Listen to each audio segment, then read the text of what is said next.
Make a change by helping your car's engine perform efficiently with the new air filter from Filterheads.com.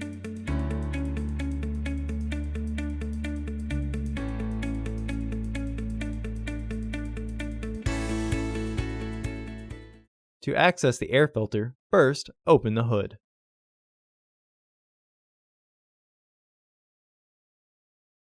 The air filter is located here.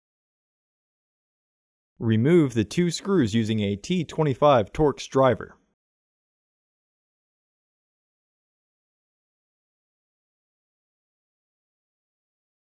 Lift the housing and free the tabs from their catch. Remove the old filter from the housing and clean out any debris inside. Install your new AF3594 filter into the housing.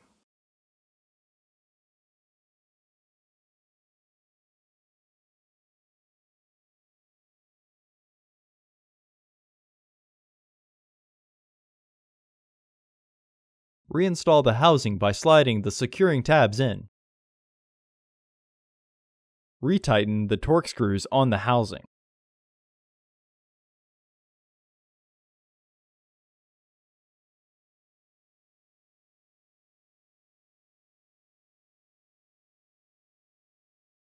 Close the hood. Visit our website to order your filter to ensure that it fits.